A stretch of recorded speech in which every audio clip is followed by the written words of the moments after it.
Let's now turn our attention to shaping the future of work innovation, which involves preparing learners for a rapidly evolving job market, driven by technological advancements, globalization, and changing skill demands. With me is Kelechi Uchenna, education innovator. You're welcome to Business Express. Thank you so much. Thank you for having me. Beautiful. Now, on technological advancement, what role does technology play in the future of education, and how can we ensure it reaches underserved communities? Thank you so much for that question. My name is Kelechi Uchenna. I'm co-founder and CEO of an education technology company called Nigenius. How can technology improve educational outcomes? Technology can do that in so many ways, but one thing that it can do, first of all, is to improve learning outcomes for different types of learners. Because when you have different types of content like videos, quizzes, games, you can reach different types of learners like kinesthetic learners, audio learners, and visual learners. Number two is scale. With technology, you can reach a large amount of students across different communities, across different borders, right? And number three is technology helps you digitize very cumbersome and very bulky processes. Imagine if you have to mark 50,000 scripts. Technology can help you get that done quickly. Imagine if you have to teach 50,000 students, technology can help you get that done quickly through something like an LMS.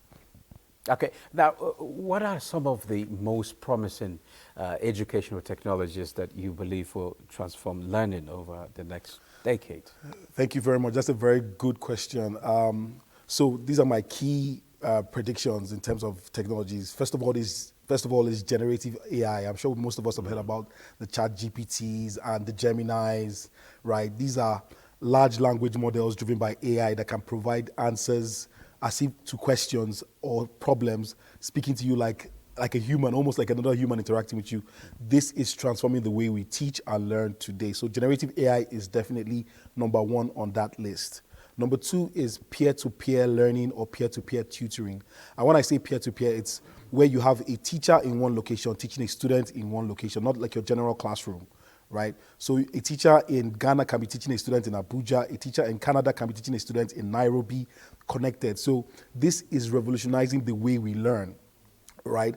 Especially, we now even have online classrooms, online schools, right? The third one, another third one again that I predict is STEM, right? The advent of STEM, science, technology, engineering, art, and math, is changing the way people learn, you know, helping them to engage with content and improve critical thinking skills and other 21st century skills. Now, those are my key areas. On alternative learning models, how are alternative learning models such as competency-based learning or project-based learning being adopted in the way, our educational system? That's a very good question.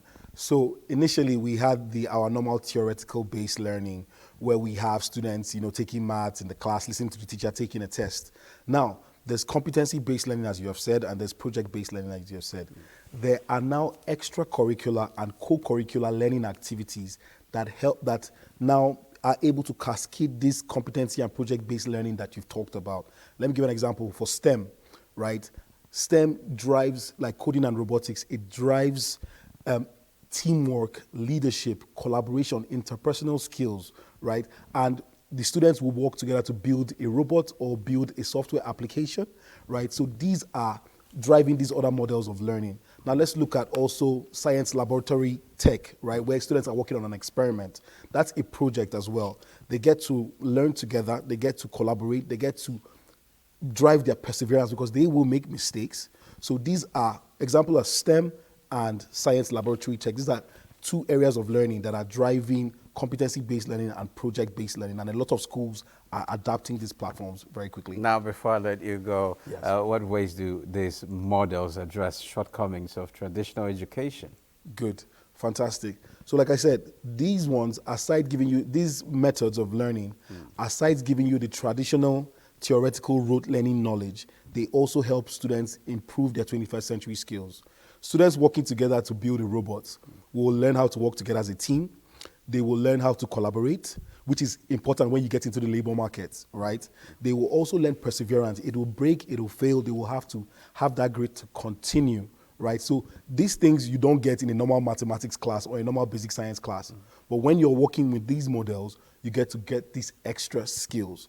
A science laboratory, you're learning about the distillation of chemicals. You're seeing it happen, you're working on it, you're documenting, you're thinking critically how to get it work. So all these other outcomes are the extra outcomes that people get from competency and project-based through things like STEM, robotics, and science laboratory tech. Okay, beautiful. Well. Thank you very much, Kelechi. Thank you so much. Uchenna, it's a pleasure having you on the program. You. All right.